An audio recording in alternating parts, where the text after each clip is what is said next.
My name is Marla Becking, and I teach English in the foundation program at the College of the North Atlantic, Qatar.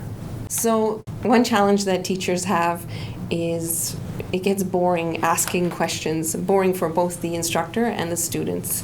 And also, when you ask questions to a large group, not everyone gets a chance to answer.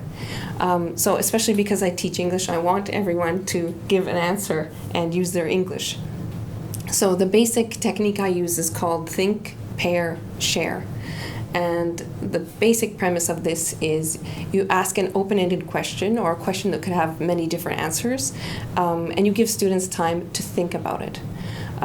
After that, you put them in pairs.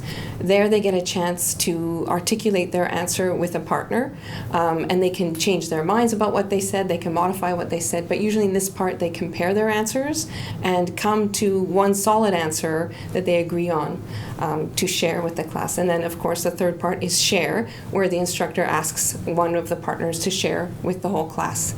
So in this way, everyone gets a chance to give their opinion and to practice English and to be heard. I like this a lot because it's a great framework to work with, think, pair, share. So how I modify it is because I teach English, I want students to speak more, to think more about their answers. So in the think stage, sometimes I give a shorter time or a longer time. I'll say you have 30 seconds or you have a minute, or I'll modify the task as well. I'll say, okay, you can only write vocab words that will help you give an answer, or you can only write cohesive devices that will help you give an answer. So I ask the open-ended question, they all get a chance to think and make notes if that's the task. And then when they're in pairs, they could come to a conclusion, to an answer together. But what I like to do sometimes is say, okay, listen to your partner and write down the 5 vocab words that you heard, or write down the 5 cohesive devices that you heard. So it's a challenge, a listening challenge as well as a speaking challenge.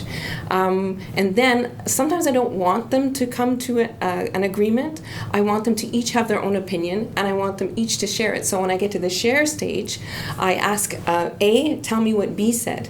And there's a chance for A to use reported speech, to summarize, to use synonyms, to paraphrase what their partner said. So they are, and also shows they understand what their partner said. So it's just a wonderful opportunity for everyone to use language again, to reformulate if they made errors. So that's why I really like think, pair, share. Now, of course, as I've described it, it works wonderfully in the face-to-face classroom. It's a joy in the face-to-face classroom because you can set a buzzer for the timer. You can, use different ways. And plus, when the students are in pairs, the teacher can monitor and kind of eavesdrop. And as a language teacher, take that opportunity to note down any errors I hear. So then at the end of class, I could do delayed error correction. So I'm not like stopping the student at the time and saying, hey, you made that mistake. Later on, we bring up the mistakes that I heard in the class, and it's not targeted at any student, but everyone benefits from that.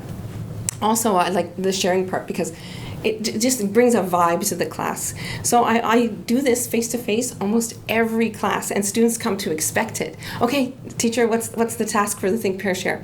Are we listening for words? Are we listening for cohesive devices? So they anticipate it, and they want to speak, so it's just wonderful. Online, it's a little different, and what I do is I use the breakout rooms in Zoom, so that's how I pair the students in the pair stage.